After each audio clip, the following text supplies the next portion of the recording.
So,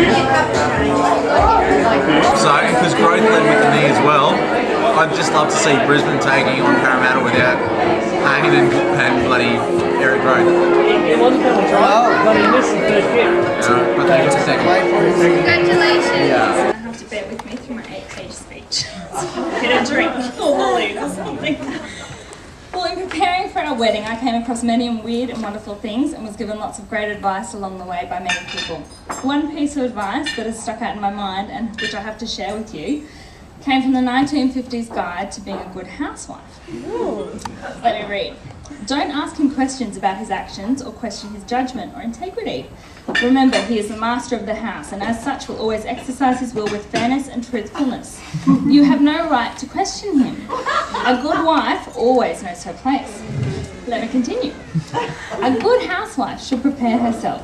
Take 15 minutes to rest so that you'll be refreshed when he arrives home. Touch up your makeup, put a ribbon in your hair and be fresh looking. He has just been with a lot of work-weary people. Be a little gay and a little more interesting. His boring day may need a lift.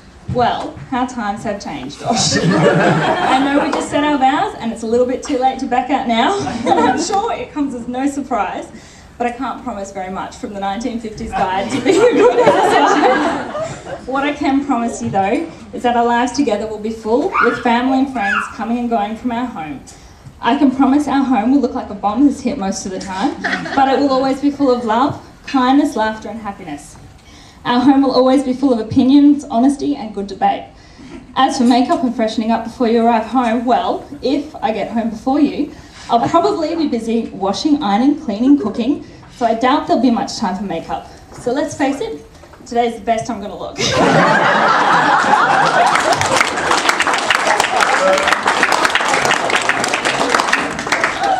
But all tips and advice aside, I can honestly say I'm extremely privileged to have found and married Josh.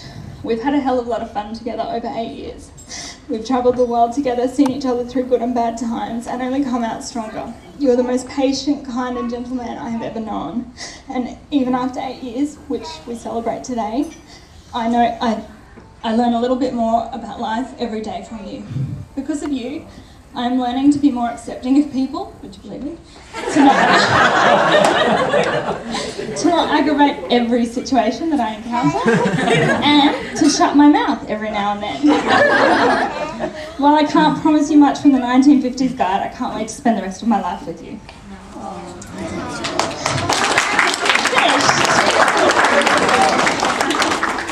Growing up and now as an adult, I couldn't have asked for better role models. There are two couples in my life who I have and will continue to look to for guidance. Firstly, my parents, who have so much fun together. You have both always been socially aware, and that has without doubt been passed on to us 4 kids. Flicking through my baby album during the wedding process, there's a photo of me at just a few weeks of age, and it has a caption beside it that reads, Kelly's first peace march. Flick a few more pages and you get to a photo of me at about 15 months with another caption that reads, Kelly, age 15 months, third peace march. While you won't find that in many baby albums these days, I do count myself very lucky to have grown up in a house that was open, active and aware. You both have a lot of respect for each other and people from all walks of life. You have both been supportive of everything I've ever wanted to do, and you have pushed me that little bit further each time. It's because of you both that I am where I am today, so thank you.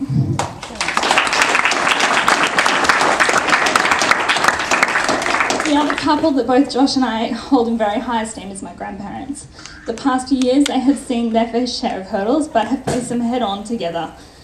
The loyalty, determination and sense of family that you both constantly display is courageous and something I'm totally in awe of. Josh's parents have also showed us tremendous support over the past 8 years and have welcomed me into the family. I must say a big thank you to Deirdre and Holly for all their help decorating the lolly boxes as well, which I'm sure you all enjoy. Last week, as I was morphing into Bridezilla, Trish, a good friend of ours, came to the rescue, driving from Brisbane to Beenleigh to collect many metres of ribbon, double-sided sticky tape, printed pages, photos, and did up the order of service booklets for us, which I cannot thank you enough for. I'm also very fortunate to have a wonderful group of girlfriends who are sitting here beside me. Firstly, Josh's sister Renee, who has shown us both a lot of love, and I look forward to more family time with you. Marion, you've just been a bundle of fun in my life, and you just have so much zest for life that it's just inspirational. It can't kind of been easy working with me and being friends during the wedding process, but thank you. Cara, you and I have been friends since year 2, which is, you know, pretty good effort, really. And there's not too many people who watch their friends' siblings be born, because Cara can remember Mum being pregnant with Joe and sitting and touching her tummy and him kicking, so that's, you know, a pretty big achievement. I can't imagine my wedding without you, and we're just